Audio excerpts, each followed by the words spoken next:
जय श्री राम, जय बागेश्वर धाम, जय गुरु कृपा। आज हम वाल्मीकि रामायण के अरण्यकांड के 16वें सर्ग को हिंदी में पढ़ेंगे।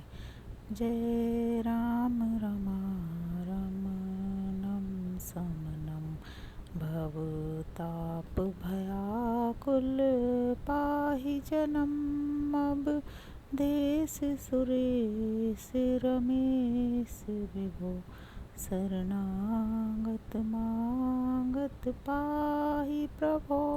जय राम रमणम समनम। जय श्री राम। 16वां सर्ग हिंदी में। महात्मा श्री राम को उस आश्रम में रहते हुए शरद ऋतु बीत गई और प्रिय हेमंत का आरंभ हुआ। एक दिन प्रातःकाल रघुकुल नंदन श्री राम स्नान करने के लिए गए। परम रमणीय गोदावरी नदी के तट पर गए।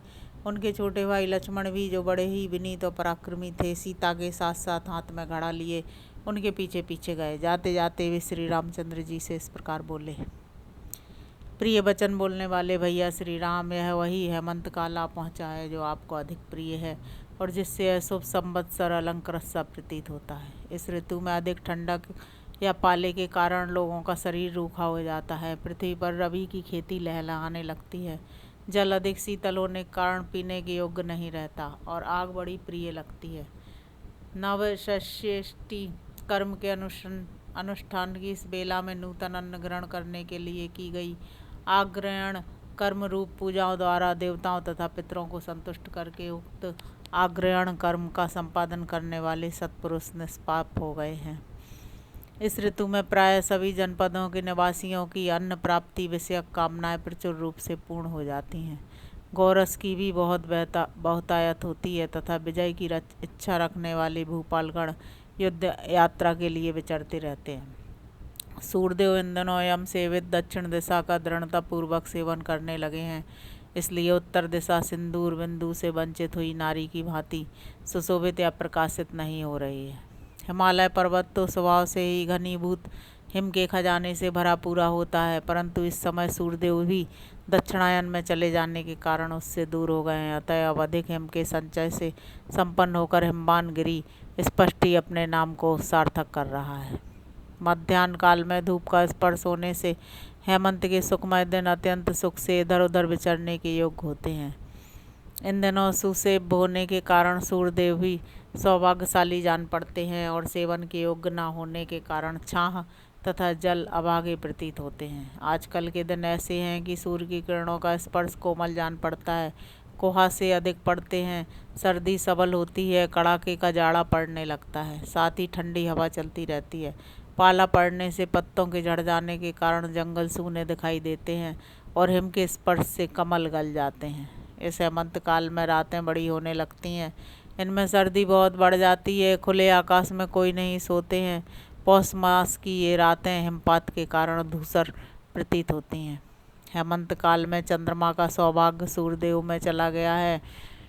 चंद्रमंडल हिमकणों से आच्छन्न होकर धूमिल जान पड़ता है। अतः चंद्रदेव निश्वास वायु से मलिन हुए दर्पण की भांति प्रकाशित नहीं हो रहे हैं। इन दिनों पूर्णिमा की चांदनी रात भी तुहिन बिंदुओं से मलिन दिखाई देती है, प्रकाशित नहीं होती है। ठीक उसी तरह जैसे सीता अधिक धूप लगने से सांवली सी दिखती हैं, पूर्ववत शोभा नहीं पाती।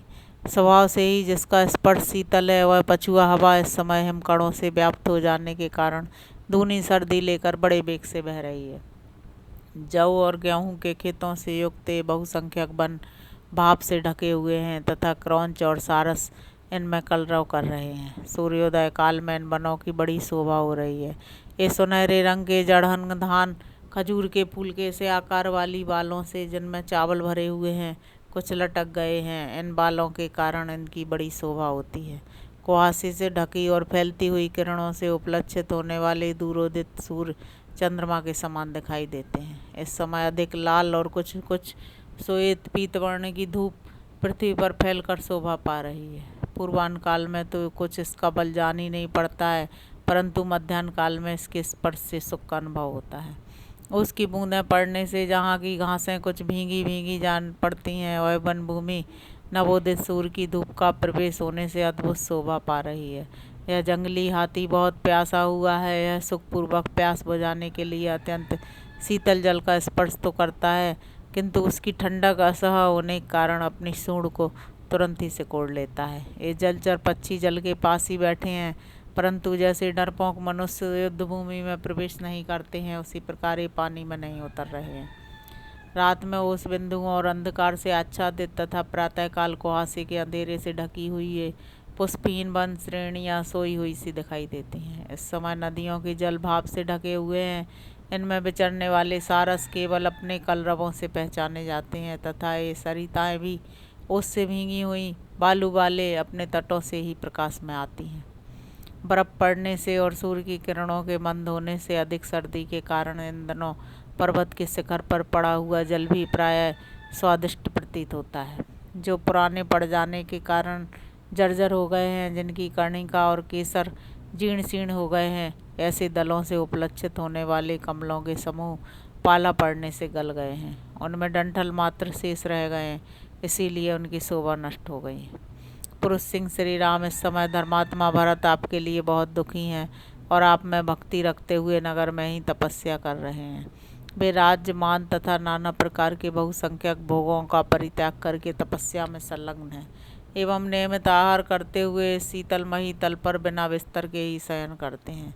निश्चय ही भरत भी इसी वेला में स्नान के लिए उद्यत हो मंत्री एवं प्रजाजनों के साथ प्रतिदिन सरयू नदी के तट पर जाते होंगे। अत्यंत सुख में पले हुए सुकुमार भरत जाड़े का कष्ट सहते हुए रात के पिछले पहर में कैसे सरयू जी के जल में डुबकी लगाते होंगे। जिनके नेत्र कमल दल के समान शोभा पाते हैं, जिनकी अंग कांति श्याम है और जिनके उदर का कुछ पता ही नहीं लगता है, ऐसे महान धर्मज्ञ सत्यवादी लज्जाशील जितेंद्रिय प्रिय वचन बोलने वाले मृदुल स्वभाव वाले महाबाहु शत्रु दमन श्रीमान भरत ने नाना प्रकार के सुखों को त्याग कर सर्वथा आपका ही आश्रय ग्रहण किया है। आपके भाई महात्मा भरत ने निश्चय ही स्वर्गलोक पर विजय प्राप्त कर ली है, क्योंकि वे भी तपस्या में स्थित होकर आपके वनवासी जीवन का अनुसरण कर रहे हैं। मनुष्य प्राय माता के गुणों का ही अनुवर्तन करते हैं, पिता के नहीं। इस लौकिक युक्ति को भरत ने अपने बर्ताव से मिथ्या प्रमाणित कर दिया है। महाराज दशरथ जिसके पति हैं और भरत जिसका जैसा साधु जिसका पुत्र है, वह माता के कई वैसी क्रूरतापूर्ण दृष्टि वाली कैसे हो गई। धर्मपरायण लक्ष्मण जब स्नेह बस इस प्रकार कह रहे थे, उस समय श्री रामचंद्र जी से माता के कई की निंदा नहीं सही गई। उन्होंने लक्ष्मण से कहा, तात तुम्हें मजली माता के कई की कभी निंदा नहीं करनी चाहिए। पहले की भांति इक्ष्वाकु वंश के स्वामी भरत की ही चर्चा करो। यद्यपि मेरी बुद्धि दृढ़ता पूर्वक व्रत का पालन करते हुए वन में रहने का अटल निश्चय कर चुकी है, तथापि भरत के स्नेह से संतप्त होकर पुनः चंचल हो उठती है। मुझे भरत की वे परम प्रिय मधुर मन को भाने वाली और अमृत के समान हृदय को आह्लाद कर प्रदान करने वाली बातें याद आ रही हैं। रघुकुल नंदन लक्ष्मण, कब वह दिन आएगा जब मैं तुम्हारे साथ चलकर महात्मा भरत और वीरवर शत्रुघ्न से मिलूंगा। इस प्रकार विलाप करते हुए ककुस्त कुलभूषण भगवान श्री राम ने लक्ष्मण और सीता के साथ गोदावरी नदी के तट पर जाकर स्नान किया। वहाँ स्नान करके उन्होंने गोदावरी के जल से देवताओं और पितरों का तर्पण किया। तदंतर जब सूर्योदय हुआ तब वे तीनों निष्पाप व्यक्ति भगवान सूर्य का उपस्थान करके अन्य देवताओं की भी स्तुति करने लगे। सीता और लक्ष्मण के साथ स्नान करके भगवान श्री राम उसी प्रकार शोभा पाने लगे जैसे पर्वतराज पुत्री उमा और नंदी के साथ गंगा जी में अवगाहन करके भगवान रुद्र सुशोभित होते हैं। इस प्रकार श्री वाल्मीकि निर्मित श्रावण आदि काव्य के अरण्यकांड में 16वां सर्ग पूरा हुआ। अब हम 17वां सर्ग हिंदी में पढ़ेंगे। स्नान करके श्री राम लक्ष्मण और सीता तीनों ही उस गोदावरी तट से अपने आश्रम में लौट आए। उस आश्रम में आकर लक्ष्मण सहित श्री राम ने पूर्वाह्न काल के होम पूजन आदि कार्य पूर्ण किए। फिर वे दोनों भाई पर्णशाला में आकर बैठ गए। वहाँ सीता के साथ वे सुखपूर्वक रहने लगे। उन दिनों बड़े बड़े ऋषि मुनि आकर वहाँ उनका सत्कार करते थे। पर्णशाला में सीता के साथ बैठे हुए महाबाहु श्री रामचंद्र जी चित्रा के साथ विराजमान चंद्रमा की भांति शोभा पा रहे थे। वे अपने भाई से लक्ष्मण के साथ वहाँ तरह तरह की बातें किया करते थे। उस समय जबकि श्री रामचंद्र जी लक्ष्मण के साथ बातचीत में लगे हुए थे, एक राक्षसी अकस्मात उस स्थान पर आ पहुंची। वह 10 मुख राक्षस रावण की बहन शूर्पणखा थी। उसने वहां आकर देवताओं के समान मनोहर रूप वाले श्री रामचंद्र जी को देखा। उनका मुख तेजस्वी, भुजाएं बड़ी बड़ी और नेत्र प्रफुल्ल कमल दल के समान विशाल एवं सुंदर थे। वे हाथी के समान मंद गति से चलते थे। उन्होंने मस्तक पर जटामंडल धारण कर रखा था। परम सुकुमार, महान बलशाली, राजोचित लक्षणों से युक्त, नीलकमल के समान श्याम कांति से सुशोभित, कामदेव के सदृश सौंदर्यशाली तथा इंद्र के समान तेजस्वी श्री राम को देखते ही वह राक्षसी काम से मोहित हो गई। श्री राम का मुख सुंदर था और शूर्पणखा का मुख बहुत ही भद्दा एवं कुरूप था। उनका मध्य भाग क्षीण था, किंतु शूर्पणखा बेडोल लंबे पेट वाली थी। श्री राम की आंखें बड़ी बड़ी होने के कारण मनोहर थी, परंतु उस राक्षसी के नेत्र कुरूप और डरावने थे। श्री रघुनाथ जी के केश चिकने और सुंदर थे, परंतु उस नसाचरी के सिर के बाल तांबे जैसे लाल थे। श्री राम का रूप बड़ा प्यारा लगता था, किंतु शूर्पणखा का रूप बीभत्स और विकराल था। श्री राघवेंद्र मधुर स्वभाव में बोलते थे, किंतु वह राक्षसी भैरव नाद करने वाली थी। ये देखने में सौम्य और नित्य नूतन तरुण थे, किंतु वह निशाचरी क्रूर और हजारों वर्षों की बुढ़िया थी। ये सरलता से बात करने वाले और उदार थे, किंतु उसकी बातों में कुटिलता भरी रहती थी। ये न्यायोचित सदाचार का पालन करने वाले थे और वह अत्यंत दुराचारणी थी। श्री राम देखने में प्यारे लगते थे और शूर्पणखा को देखते ही घृणा पैदा होती थी। तो वह राक्षसी काम भाव से आविष्ट हो श्री राम के पास आई और बोली, तपस्वी के वेश में मस्तक पर जटा धारण किए, साथ में स्त्री को लिए और हाथ में धनुष बाण ग्रहण किए इस राक्षसों के देश में तुम कैसे चले आए? यहाँ तुम्हारे आगमन का क्या प्रयोजन है? यह सब मुझे ठीक ठीक बताओ। राक्षसी शूर्पणखा के इस प्रकार पूछने पर शत्रुओं को संताप देने वाले श्री रामचंद्र जी ने अपने सरल स्वभाव के कारण सब कुछ बताना आरंभ किया। देवी दशरथ नाम से प्रसिद्ध एक चक्रवर्ती राजा हो गए हैं, जो देवताओं के समान पराक्रमी थे। मैं उन्हीं का ज्येष्ठ पुत्र हूँ और लोगों में राम नाम से विख्यात हूँ।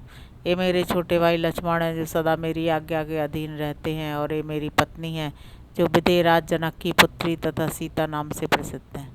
अपने पिता महाराज दशरथ और माता कैकेयी की आज्ञा से प्रेरित होकर मैं धर्म पालन की इच्छा रखकर धर्म रक्षा के ही उद्देश्य से इस वन में निवास करने के लिए यहाँ आया हूँ। अब मैं तुम्हारा परिचय प्राप्त करना चाहता हूँ। तुम किसकी पुत्री हो? तुम्हारा नाम क्या है और तुम किसकी पत्नी हो? तुम्हारे अंग इतने मनोहर हैं कि तुम मुझे इच्छानुसार रूप धारण करने वाली कोई राक्षसी प्रतीत होती हो। यहाँ किस लिए तुम आई हो, यह ठीक ठीक बताओ। श्री रामचंद्र जी की यह बात सुनकर वह राक्षसी काम से पीड़ित होकर बोली, श्री राम, मैं सब कुछ ठीक ठीक बता रही हूँ, तुम मेरी बात सुनो। मेरा नाम शूर्पणखा है और मैं इच्छानुसार रूप धारण करने वाली राक्षसी हूँ। मैं समस्त प्राणियों के मन में भय उत्पन्न करती हुई इस वन में अकेली विचरती हूँ। मेरे भाई का नाम रावण है, संभव है उसका नाम तुम्हारे कानों तक पहुँचा हो। रावण विश्रवा मुनि का वीर पुत्र है, यह बात भी तुम्हारी सुनने में आई होगी। मेरा दूसरा भाई महाबली कुंभकर्ण है, जिसकी निद्रा सदा ही बड़ी रहती है। मेरे तीसरे भाई का नाम विभीषण है, परंतु वह धर्मात्मा है। राक्षसों के आचार विचार का वह कभी पालन नहीं करता। युद्ध में जिनका पराक्रम विख्यात है, वे खर और दूषण भी मेरे भाई ही हैं। श्री राम बल और पराक्रम में मैं अपने उन सभी भाइयों से बढ़कर हूँ। तुम्हारे प्रथम दर्शन से ही मेरा मन तुम में आसक्त हो गया है। यही कारण है कि मैं तुम जैसे पुरुषोत्तम के प्रति पति की भावना रखकर बड़े प्रेम से पास आई हूँ। मैं प्रभाव से संपन्न हूँ और अपनी इच्छा तथा शक्ति से समस्त लोकों में विचरण कर सकती हूँ। अतः अब तुम दीर्घ काल के लिए मेरे पति बन जाओ। इस अबला सीता को लेकर क्या करोगे? यह विकार युक्त और कुरूपा है, अतः तुम्हारे योग्य नहीं है। मैं ही तुम्हारे अनुरूप हूँ, अतः मुझे अपनी भार्या के रूप में देखो। यह सीता मेरी दृष्टि में कुरूप, ओछी, विकृत, धसे हुए पेट वाली और मानवीय है। मैं इसे तुम्हारे इस भाई के साथ ही खा जाऊंगी। फिर तुम काम भाव युक्त हो मेरे साथ पर्वतीय शिखरों और नाना प्रकार के वनों की शोभा देखते हुए दंडक वन में विहार करना। शूर्पणखा के ऐसा कहने पर बातचीत करने में कुशल ककुस्त कुलभूषण श्री रामचंद्र जी जोर जोर से हंसने लगे। फिर उन्होंने उस मतवाले नेत्रों वाली निशाचरी से इस प्रकार कहना आरंभ किया। इस प्रकार श्री वाल्मीकि निर्मित रामायण आदि काव्य कांड में 17वां सर्ग पूरा हुआ। जय श्री राम, जय बागेश्वर धाम, जय गुरु कृपा।